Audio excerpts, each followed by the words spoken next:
For decades, eons, Vikings fans have been trying to get Minnesota native son Larry Fitzgerald Jr. to come back home, don the purple, and get it on. Former ball boy of the Vikings, learned from Denny Green and Chris Carter and Randy Moss, Fitz needs to finally come home. And now that he's a true open free agent for the first time really in his 17-year NFL career, and since the Vikings just signed his guy Patrick Peterson coming up from the desert, should the Vikings make a push to have the man with 17,000 receiving yards back in the land of 10,000 lakes and purify himself in the waters of Lake Minnetonka? Woo!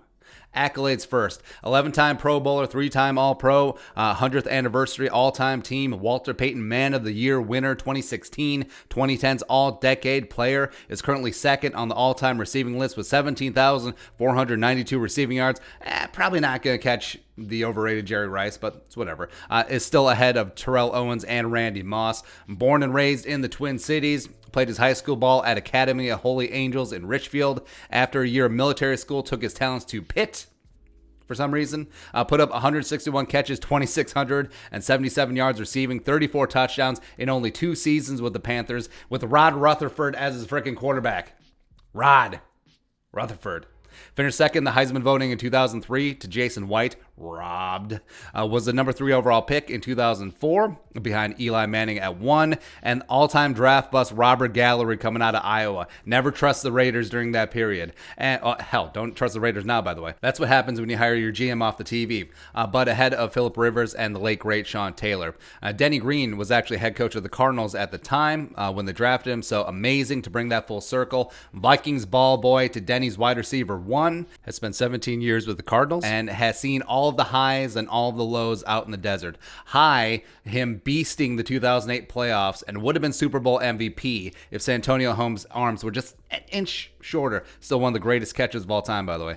Lows, being stuck in Arizona with quarterbacks like John Skelton and Max Hall and Derek Anderson. I take this really seriously. Woo.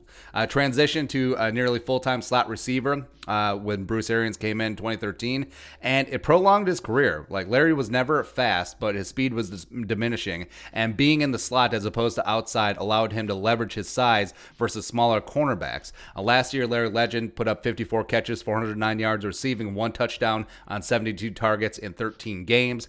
Took a backseat to Nuke Hopkins and Christian Kirk. So Larry is going to turn 38 years old this season.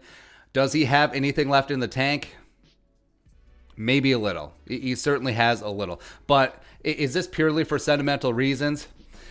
I mean, partly. So the head says, this doesn't make a lot of sense. Larry's older. He had some injury issues last year. Whatever. But heart says, hell yeah. Hell yeah, Larry Fitzgerald in purple, and Fitz does still consider Minnesota his home, although he could run for governor of Arizona today and probably win. That's how much they love him down in AZ. And I think that Fitz still could give you 15 to 20 snaps a game working as a big slot with Jefferson and Thielen on the outside, but I don't think you can trust him to be your full-time wide receiver 3. Head into the draft and get your guy. Plus, it's not like he's going to play special teams like lower tier active roster wide receivers do. Like, Larry Fitzgerald is not going to be your punt gunner. Like, that is not going to happen. He's above that. But leadership, attitude, and pair him up with Thielen to be great mentors to Justin Jefferson and all the young guys on this roster. Absolutely, that would be great. Money-wise, so the league minimum for a 10-plus year veteran is $1.075 million per year, and that's all I would offer. All right, the Vikings snug up against the cap, so it would be nice, but I'm not overpaying. And also, I don't think that Larry wants to be a glorified mascot. If he's here, he wants to contribute. And I'm not sitting on my hands in the draft either. Like, if you do happen to sign Larry, I'm not expecting him to be wide receiver 3, especially with so many 3rd, 4th, and 5th round picks. This is too deep of a wide receiver class. It's debatably even deeper than 2020, which was a historic group. So, yeah, I am bringing in wide receiver young guys to eventually replace Larry Fitzgerald, and competition will be brought in. So, again, head says meh, heart says absolutely. Let's get that thing done. But what are your thoughts? What do you think? Larry Fitzgerald with the Vikings? Let us know down in the comment section below. Subscribe for daily Vikings takes. Want to support that work? Post on the Venmo. But until next time, Skol, production value.